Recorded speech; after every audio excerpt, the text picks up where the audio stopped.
सामाजिक समझौता सिद्धांत के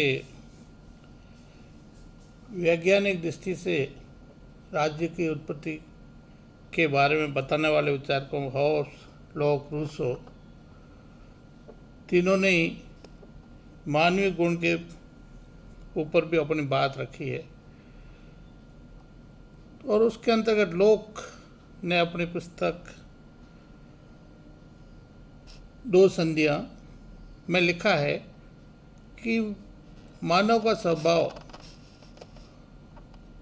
बहुत अच्छा था और वह नैतिक दृष्टि से प्रत्येक कार्य करना उचित समझता था। व्यक्ति ऐसा सामाजिक प्राणी था जो पारस्परिक सहयोग, प्रेम, दया और सद्भावनाओं के आधार पर दूसरे व्यक्तियों के साथ संबंध रखते हुए अपना जीवन व्यतीत करता था और एक आदर्श जीवन था। जो हॉब्स और रूसो मानव संबंध स्वभाव संबंधी बात करते हैं, उसके विपरीत लॉक ने मानव स्वभाव बहुत अच्छा बताया है, उसे नैतिक प्राणी कहा है। जबकि हॉब्स उसे भौतिकवादी प्राणी कहता है। हॉब्स मनुष्य को घोर स्वार्थी कहता है, जबकि लॉक मनुष्य को परोपकार भी कहता है। और हॉब्स मनुष्य को झगड़ालू कहता है, जबकि लॉक ने कहा कि मानव बहुत शांतिप्रिय था। तो बात ये आती, जब मानव स्वभाव अच्छा था, वो शांतिप्रिय था, तो उस समय की प्राकृतिक अवस्था कैसे होगी, इसके बारे में लॉक कहता है कि जब मानव स्वयं स्वभाव था, बाई नेचर परोपकारी, दयालु, सहयोगी और समाजप्रिय था, तो प्राकृतिक अवस्था भी अच्छी थी।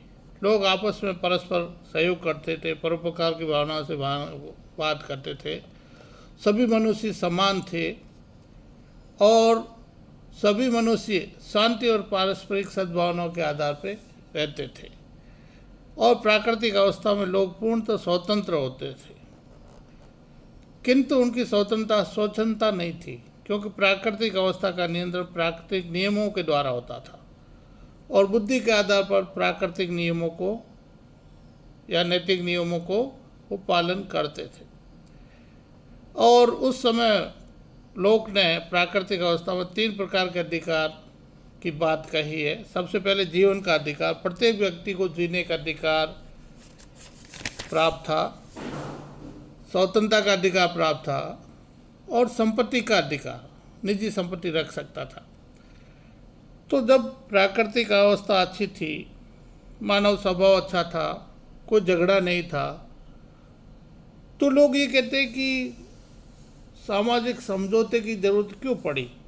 जब सब अच्छा ही था, मानव स्वभाव अच्छा था, प्राकृतिक अवस्था अच्छी थी, तो सामाजिक समझौता क्यों किया गया। तो इसके लिए लोग ये कहता है कि कुछ असुविधाएं थी। क्या असुविधा थी? पहली वो कहता है कि प्राकृतिक अवस्था की पहली असुविधा ये थी कि कोई निश्चित प्रकट और सर्वमान्य कानून नहीं था या विधि नहीं थी।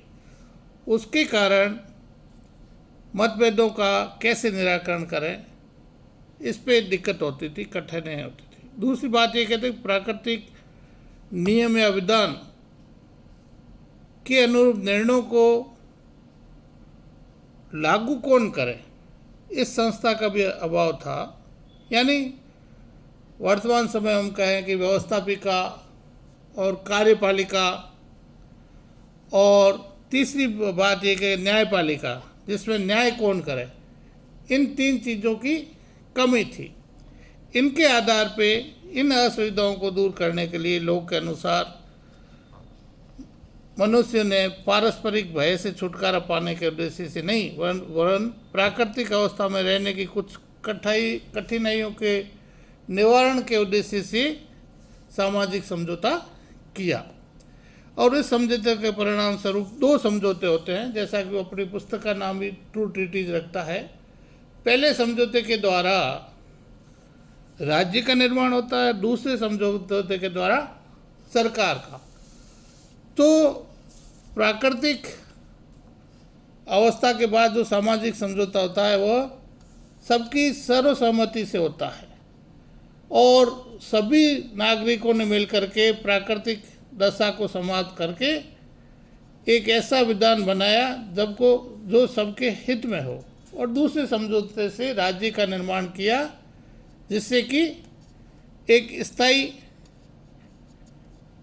संस्था हो जो उस सरकार को संचालित हो, जो उसके ऊपर उस सरकार के द्वारा संचालन किया जाए। तो इस समझौते के अनुसार लोग ये कहता है कि जो समझौता हुआ वो सभी व्यक्तियों के सहमति के आधार पर हुआ और यह समझौता एक बार हो जाने के बाद कभी रद्द नहीं हो सकता। यानी एक बार राज्य का गठन हो गया तो उसको आप रद्द नहीं कर सकते। तीसरा, प्रत्येक मनुष्य का मानना था कि वो उसमें शामिल है क्योंकि उसने अपनी सहमति दे दी है।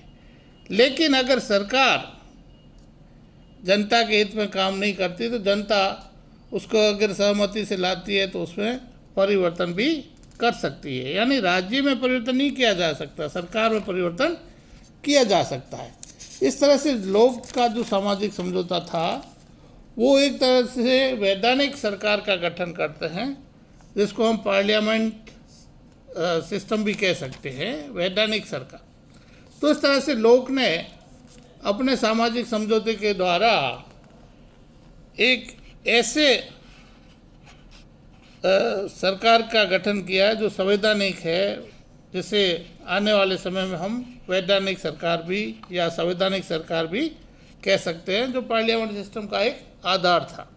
इस तरह से लोग ने सामाजिक समझौते के द्वारा एक लोकप्रिय सरकार का गठन किया है, जिसमें व्यक्ति सब मिलकर के आम सहमति से सरकार का गठन करते हैं।